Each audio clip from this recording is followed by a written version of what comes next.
Hello friends, technical skill channel में आप सभी का स्वागत है। डीआरडीओ सेप्टेम्बर 10 की जो रिक्वायरमेंट आई थी उससे रिलेटेड मैं सिलेबस डिस्कस किया था। साथ में ये भी बताया था कि उस सिलेबस के अंतर्गत जो टॉपिक होती है किस टॉपिक से कितने नंबर के क्वेश्चन पूछे जा सकते हैं।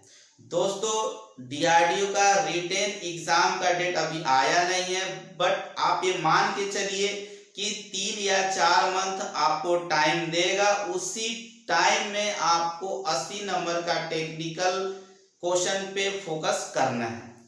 तो दोस्तों, ज्यादा समय ना लेकर मैं डायरेक्टली जो सिलेबस में आपको टॉपिक बताए थे उस टॉपिक से रिलेटेड ऑब्जेक्टिव टाइप के क्वेश्चन का डिस्कस करूंगा। मैं सबसे पहला जो टॉपिक आपको बताया थे वो कटिंग टूल्स था। तो पहले कटिंग टूल्स के अंतर्गत कौन कौन कितने कटिंग टूल्स आते हैं और कौन कौन से आते हैं, फिर उसके बाद उस कटिंग टूल का हर ऑब्जेक्टिव क्वेश्चन से रिलेटेड डिस्कस करूंगा।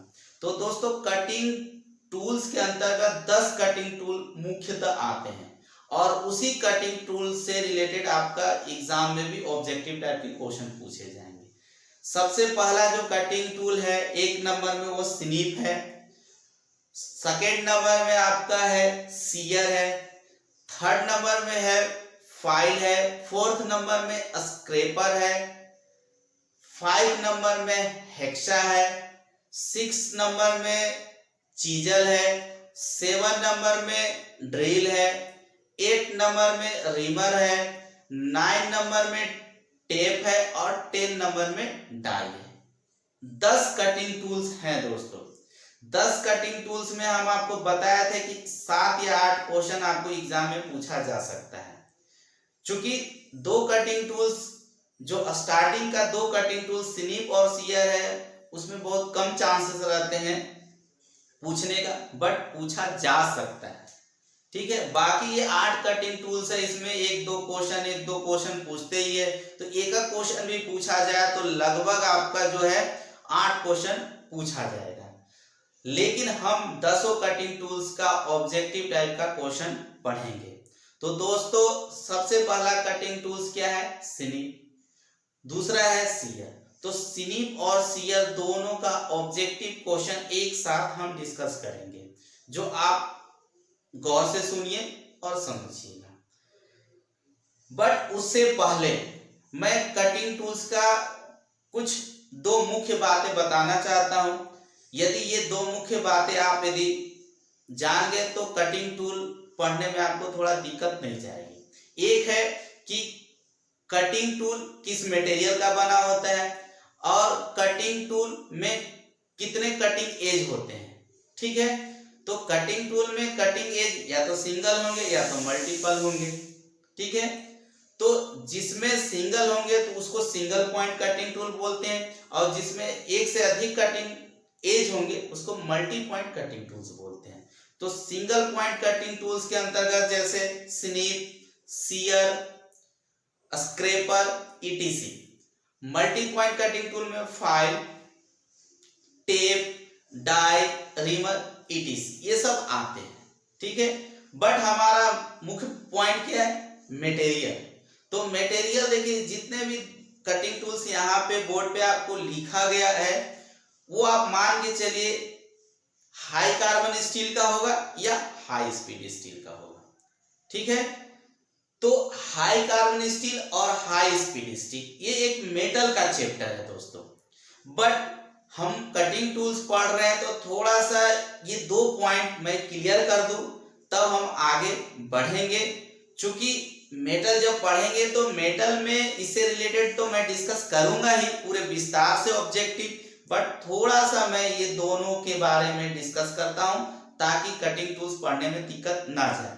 तो दोस्तों, जिस लोहा में कार्बन की मात्रा 1.5% तक मिला दिया जाए वह लोहा स्टील कहलाता है। ठीक है, स्टील 2 प्रकार के होते हैं, एक प्लेन कार्बन स्टील और एक होता है मिश्रित स्टील। प्लेन कार्बन स्टील के अंतर्गत 3 स्टील होते हैं। एक लो कार्बन स्टील जिसमें कार्बन की मात्रा कम होंगे, एक होता है मीडियम कार्बन स्टील जिसमें कार्बन की मात्रा थोड़ा ज्यादा होंगे, और एक होता है हाई कार्बन स्टील, जिसमें कार्बन की मात्रा ज्यादा होंगे। ठीक है, तो हम हर एक स्टील में कार्बन की मात्रा कितना होता है सबका डिस्कस करूंगा मेटल चैप्टर की ऑब्जेक्टिव क्वेश्चन में। बट अभी हम सिर्फ हाई कार्बन स्टील में कार्बन की मात्रा कितना होता है इसका डिस्कस करूंगा। फिर उसके बाद मिश्रित स्टील के अंतर्गत बहुत सारे स्टील आते हैं, जैसे nickel steel, chromium steel, tungsten steel, nickel chromium steel, बहुत सारे मिश्रित स्टील हैं।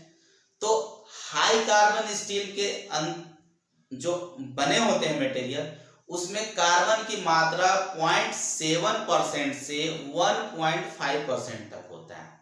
ठीक है, 0.7 से 1.5% तक दिमाग में बैठाइएगा। ठीक है, बाकी तो हम मेटल चैप्टर में डिस्कस करेंगे। उसके बाद जो हाई स्पीड स्टील है दोस्तों, हाई स्पीड स्टील में 18% टंगस्टन, 4% क्रोमियम, 1% वेनेडियम और 0.6% कार्बन, बाकी भाग आयरन होता है। जब इतना हम मिला दिया जाए, इतना जब हम मिला देंगे, ठीक है, तब जाकर हमारा हाई स्पीड स्टील बन जाएगा। और जैसा नाम है उसके अनुसार आप समझ सकते हैं, ऐसा स्टील जो हाई स्पीड पे भी अपना परफॉर्मेंस कर सके, हाई स्पीड स्टील कहलाता है। तो हाई स्पीड पे परफॉर्मेंस करने के लिए उसके अंदर उस टाइप की प्रॉपर्टीज होना चाहिए।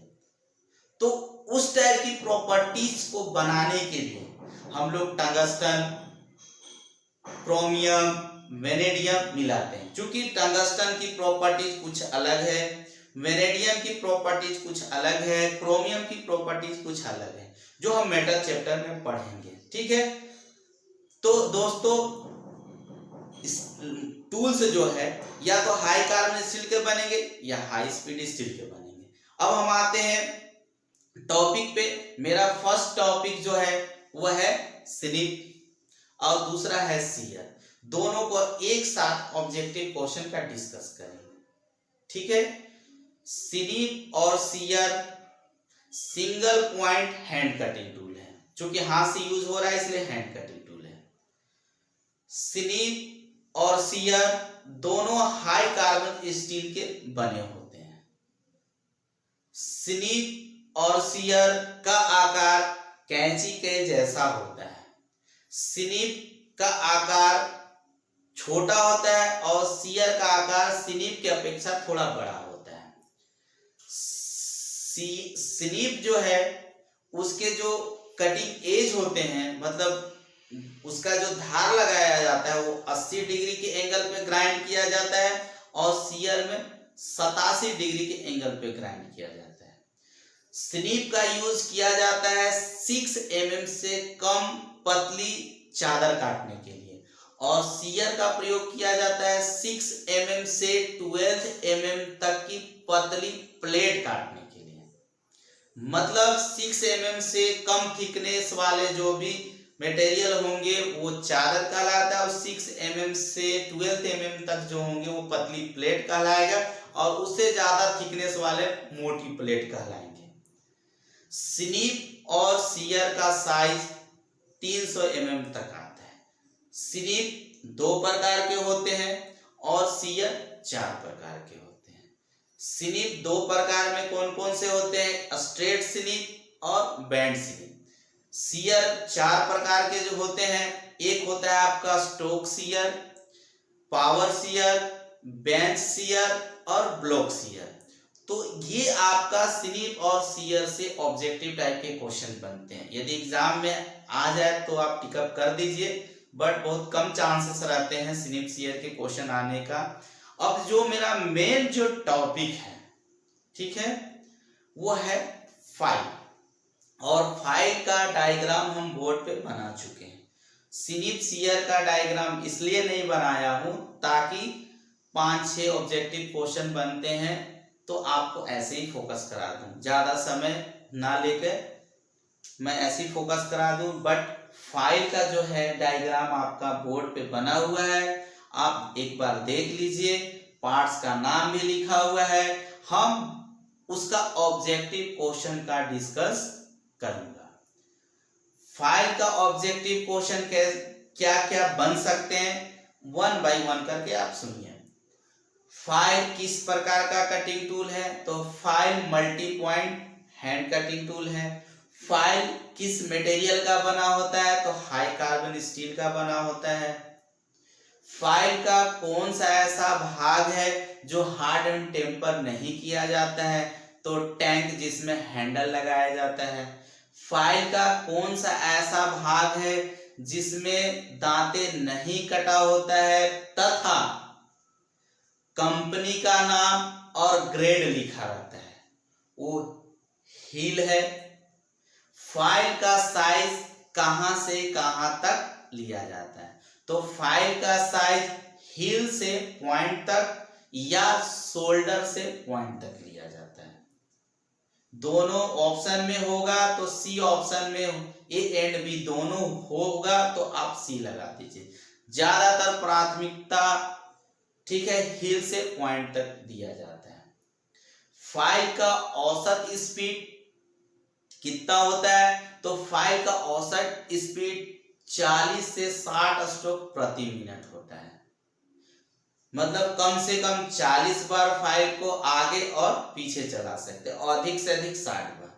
फाइल किस स्ट्रोक में मटेरियल काटता है, तो हमेशा फाइल फॉरवर्ड स्ट्रोक में, जब आगे की ओर जाता है तब मटेरियल काटता है, पीछे की ओर आता है तो मटेरियल नहीं काटता है, अर्थात फॉरवर्ड स्ट्रोक। ठीक है। फाइल की हार्डनेस कितनी होगी, क्योंकि कटिंग टूल्स है तो हार्डनेस होगी, तो फाइल की हार्डनेस 60 से 64 60 से 64 HRC होता है। HRC का मतलब हुआ हार्डनेस, रॉकवेल और रॉकवेल साहब का सी स्केल। सी मतलब होता है सी नाम का स्केल है। चूंकि रॉकवेल साहब हार्डनेस चेक करने के लिए 2 स्केल लिए थे, बी और सी, जो हम आगे के चैप्टर में पढ़ेंगे। तो बी स्केल से सॉफ्ट मटेरियल की हार्डनेस चेक होती है और सी स्केल से हार्ड मटेरियल की। इसमें हैंड फाइल को छोड़कर लगभग सभी फाइल जो है आगे की ओर 1/3 भाग टेपर और पीछे की ओर 2/3 समांतर होता है, जिसको हम लोग टेपर ऑफ फाइल बोलते हैं। मतलब फाइल जो है आगे की ओर जो भाग होगी 1/3 भाग जो है टेपर और पीछे की ओर 2/3 भाग समांतर होती है। उसके बाद है pinning of file. Pinning of file में क्या होता है कि जब नर्म मटेरियल पे फाइलिंग करते हैं तो नर्म मटेरियल के कण दांतों में फंस जाती है, जिसको हम लोग पिनिंग ऑफ फाइल बोलते हैं। और पिनिंग ऑफ फाइल को दूर करने के लिए हमेशा फाइल काट का प्रयोग किया जाता है, ना कि ब्रश का प्रयोग किया जाता है। आज का पॉइंट इतना तक ही है। नेक्स्ट आपका रिकॉर्डेड वीडियो में फाइल से रिलेटेड ऑब्जेक्टिव टाइप का पॉइंट और भी रहेंगे, जो क्लास 2 के नाम से आपका रिकॉर्डेड वीडियो डाला जाएगा। आई होप आप समझ गए होंगे। आज के लिए बस इतना ही।